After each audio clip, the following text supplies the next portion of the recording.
Sobat Finansialku, balik lagi sama Minku. Video kali ini Minku mau bahas hal-hal yang ternyata bikin kita sulit kaya. Pernah gak sih kalian bertanya, kenapa kok aku susah sekali membeli barang-barang yang aku mau? Kok susah banget ya buat jadi kaya? Kenapa sih orang lain bisa kaya dengan mudahnya? Ternyata bukan cuma kamu aja yang bertanya hal tersebut kok. Karena banyak orang yang bertanya tentang hal ini, sampai-sampai ada seorang peneliti bernama Thomas Corley yang meneliti tentang apa kebiasaan yang dilakukan oleh orang kaya yang tidak dilakukan oleh orang biasa. Dan Thomas Corley ini nggak tanggung-tanggung melakukan penelitiannya selama 5 tahun loh. Selain kebiasaan, ternyata ada juga pola pikir yang dimiliki oleh orang kaya yang ternyata nggak dimiliki oleh orang biasa aja. Biar lebih mudah dipahami, Minku akan rangkum hal-hal yang ternyata bikin kita sulit kaya ke dalam 5 poin. Ini dia.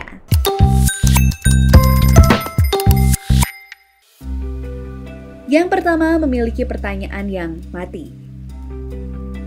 Sebentar, apa sih maksudnya? Dan kenapa sebuah pertanyaan itu bisa berpengaruh? Perlu kita tahu, ternyata orang yang memimpin adalah orang yang bisa bertanya dengan baik. Kita bisa lihat acara-acara televisi yang laku adalah acara televisi di mana host acara tersebut pintar bertanya. Contoh aja Najwa Shihab, seorang yang memimpin sebuah program acara dengan segudang pertanyaan tajam buat mengorek jawaban. Atau kita bisa lihat juga show-nya Deddy Corbuzier, dan masih banyak lagi.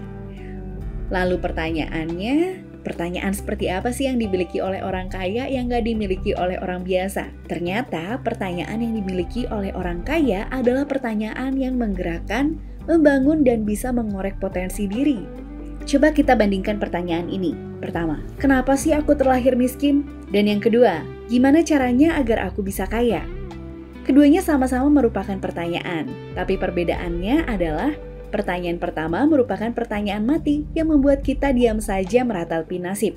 Sedangkan pertanyaan kedua akan membuat kita bergerak dan menemukan solusi. Uniknya, sebuah pertanyaan pun bisa menggali potensi seseorang yang selama ini terpendam loh. Mulai sekarang, coba deh buat pertanyaan kepada diri sendiri yang bisa menggerakkan, bukan yang mematikan. Yang kedua, terbuli intimidasi. Asumsi negatif adalah salah satu penghambat terbesar seseorang buat sukses atau kaya. Tanpa sadar, kita sering berimajinasi akan hal-hal buruk sebelum hal tersebut terjadi. Misalnya, ketika kita mau melakukan hal besar, ada intimidasi di dalam hati kita. Kamu bisa apa? Kamu kan bukan orang kaya. Kamu kodratnya udah begitu, gak akan ada yang bisa berubah. Akhirnya kita terbuli sama intimidasi dan sulit bergerak. Kamu 5 tahun ke depan adalah sebagaimana kamu memandang diri kamu hari ini. Kalau kamu memandang diri kamu hari ini adalah orang yang bisa membeli rumah 5 tahun lagi, maka kamu akan bisa membeli rumah 5 tahun lagi. Ketahuilah, kamu ini lebih hebat daripada apa yang kamu pikirkan saat ini. Jangan mau dibully sama intimidasi. Kamu adalah pemenang hidup ini. Yang ketiga, senang berutang. Hasil penelitian mengatakan kalau 57% orang kaya nggak punya utang rumah tangga, 24% lainnya punya utang KPR, dan kebanyakan orang kaya akan menghindari utang konsumtif seperti ini, terutama utang kartu kredit. Alasannya karena bagi mereka akan sangat merugikan membayar bunga yang seharusnya tidak perlu mereka bayar, apalagi untuk sesuatu yang konsumtif. Mereka juga akan memprioritaskan untuk membayar utang sebelum melakukan pembelian lainnya, biar bunganya tidak menggunung. Ingat, salah satu keajaiban dunia adalah bunga majemuk. Nah, ini bisa menguntungkan, tapi bisa juga merugikan. Yang keempat, tidak mengelola keuangan dengan baik.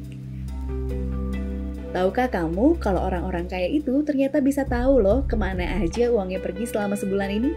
Jawabannya adalah karena mereka selalu mencatat kemana aja perginya uang mereka.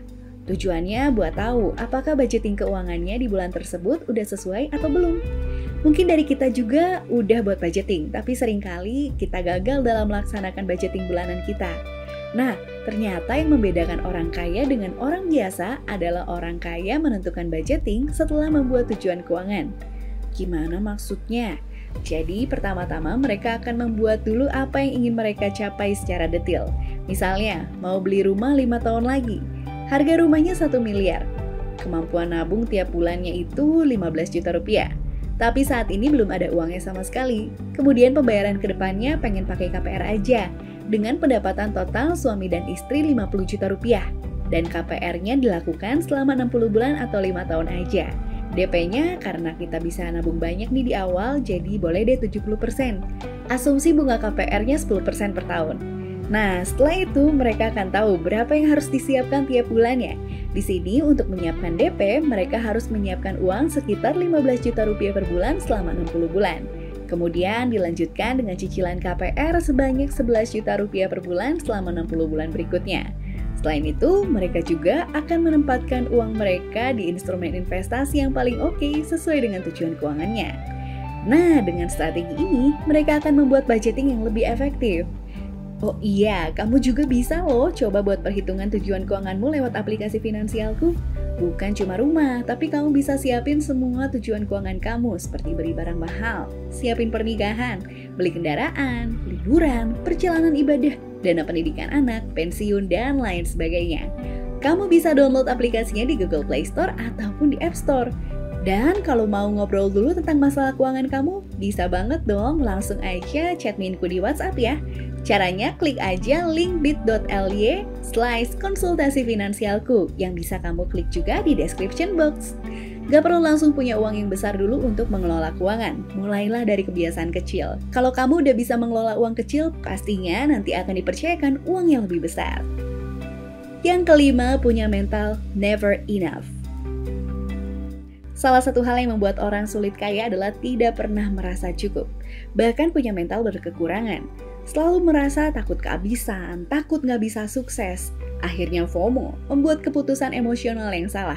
Contohnya dalam trading saham, kita udah analisa dan pasang target untuk take profit di angka 2000.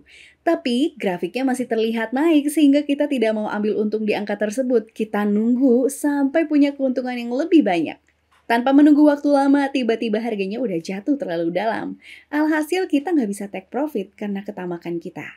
Miliki mental berlimpah dan bisa bilang cukup akan segala sesuatu adalah mental orang kaya. Semoga video ini bisa membantu Sobat Finansialku melangkah ya. Jangan lupa subscribe buat dapetin tips keuangan lainnya dari Finansialku. Komen juga konten apa nih yang pengen kamu tahu di kolom komentar. Sampai ketemu di video selanjutnya. Bye-bye!